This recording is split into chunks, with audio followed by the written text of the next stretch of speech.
Well, I'm back to it after what felt like a very long spring break with the kids. Today we're gonna head down to the East Village, I believe, see a couple historic parks, historic church, historic street. It'll be historic.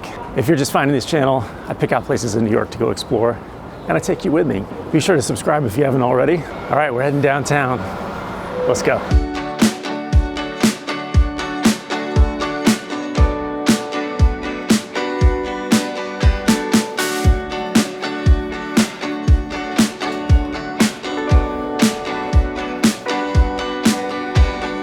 I did not mean to take the 405 this morning. I was totally going to take the Q and then looked up and realized I'd walked to the wrong one. Fortunately, this goes to the same place, so here we are.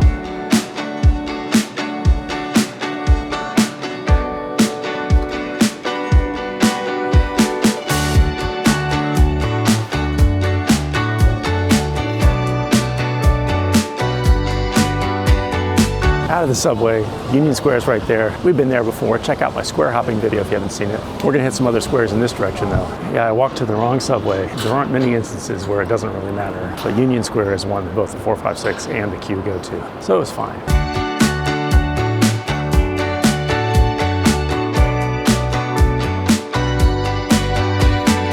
This is the first of the squares on the list today. This is Stuyvesant Square.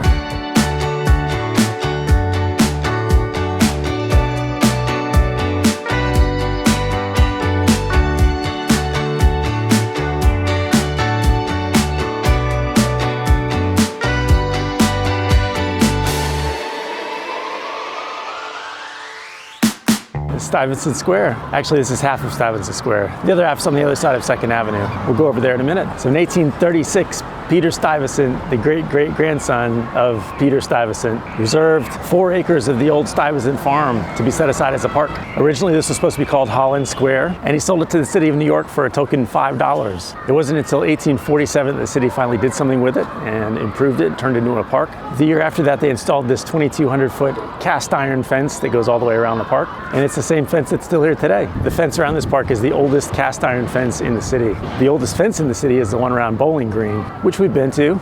Check that episode out if you haven't seen it. In 1850, they completed the 2 fountains, one in the middle of this park and one in the middle of the park across the street. And then the park was formally opened to the public. In the early 1900s, the houses that were around Stuyvesant Park were some of the most fashionable addresses in the city.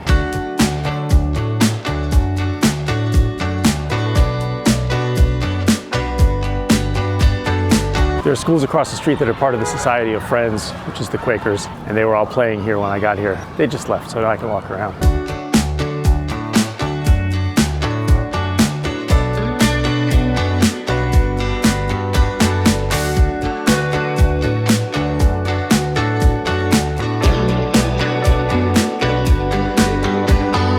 That's half of Stuyvesant Square. Let's cross the street and see the other half.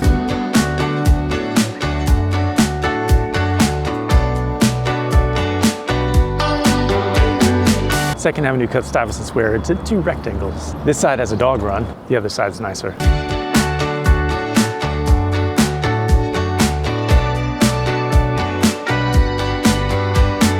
Hey look, it's Dvorak. This is here because apparently he lived in a house that was right around here, and that's where he composed a bunch of his famous symphonies, including the New World. Well, there you go.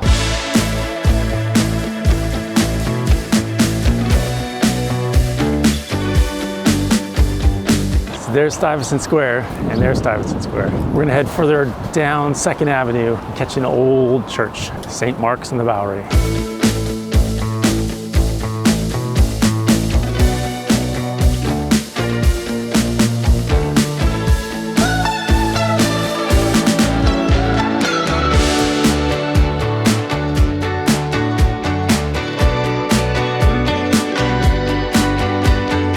This is St. Mark's Church in the Bowery. This is the oldest site of continuous religious practice in New York City. And the structure is the 2nd oldest church in Manhattan. So Peter Stuyvesant, this was part of his farm again. He sold this property to the Episcopal Church for $1 in 1793. In 1795, the cornerstone was laid, and it was opened and consecrated in 1799. Then in 1828, they added the steeple.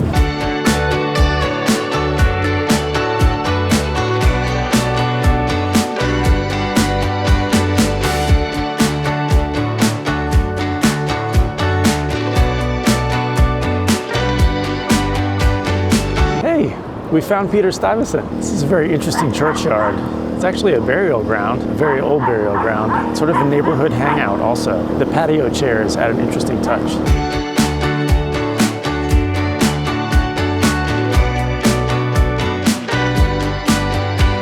There's a nicer garden area on this side. This must be reserved for church use only. And that's Daniel Tompkins. He's who the next square we're going to is named after.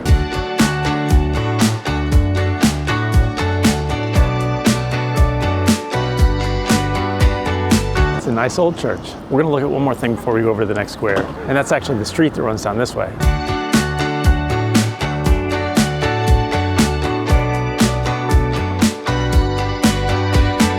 So as you may well know, the upper part of Manhattan is aligned to a grid. And this street, which is 10th Street, is part of that grid. But if you turn slightly this way, this street, Stuyvesant Street, is not part of that grid. It cuts diagonally across the grid. That's because it was already here. This was part of Peter Stuyvesant's farm. And when they laid the grid on top of Upper Manhattan, they allowed this street to remain. An interesting thing about it is, the rest of the grid is not quite east-west. It's off by something like 22 degrees. But this street, Stuyvesant Street, is actually true east-west.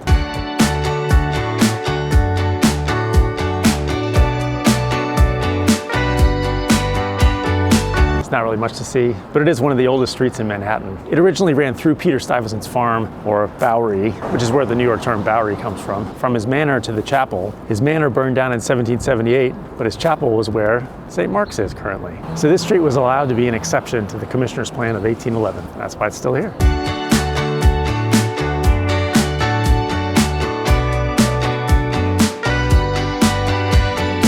Last stop is Tompkins Square, just straight down 10th.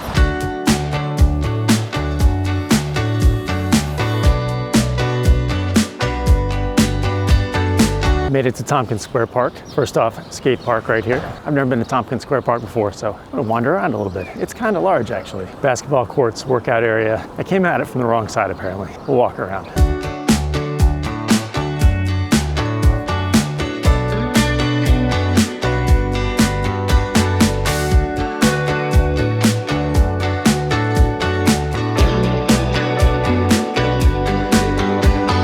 Lots of interesting people here. There's some facilities over there that appear to be under renovation. So Tompkins Square Park. This is a 10.5-acre park in the Alphabet City portion of the East Village. It opened in 1834 and was named after the Vice President Daniel Tompkins. It was surrounded by a cast iron fence a year after it opened in 1835. This park is a place of protest. In 1857, immigrants protesting unemployment and food shortages were attacked by police. In 1836, a large portion of the deadly draft riots took place here. In 1874, the Tompkins Square riot happened when police crushed a workers' demonstration. In 1877, 5,000 people fought with National Guard members when a crowd gathered to hear communist and revolutionary speeches. In the middle of the 19th century, this square included a large parade ground where the New York State National Guard would drill. But then in 1936, the Robert Moses plan laid out a new design for this, which broke it up more with all these fences to try to keep any of the big riots, like the ones in the 1800s, from happening again. But then that tradition came back in the 1960s with demonstrations against the Vietnam War. In the 1980s, this became a high crime area where lots of homeless people encamped. And it was a center for illegal drug use and sale, including heroin. In 1988, there was another riot as police tried to clear all the homeless encampments. And then the park was closed in the late 90s when they started a renovation and just to try to control the homelessness here, which I guess they're doing another renovation now. But here's the park today.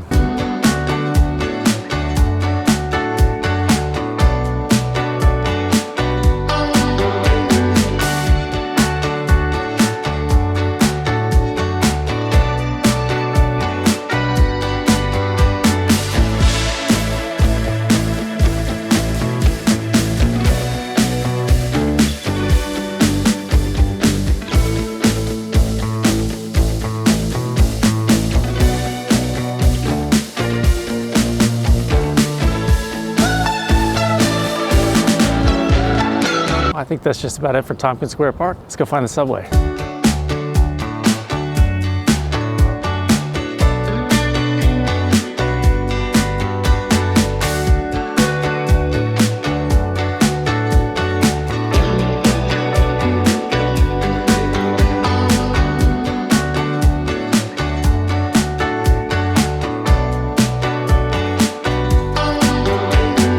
It's the first time I've been in one of these stations. These are the new railings that they've installed to keep people from falling on the tracks.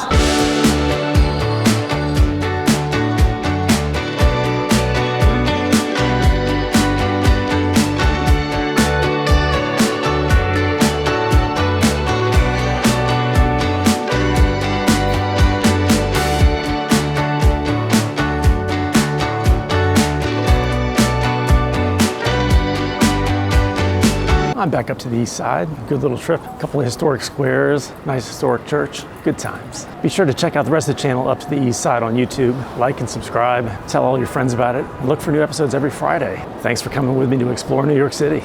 I'll see you next time.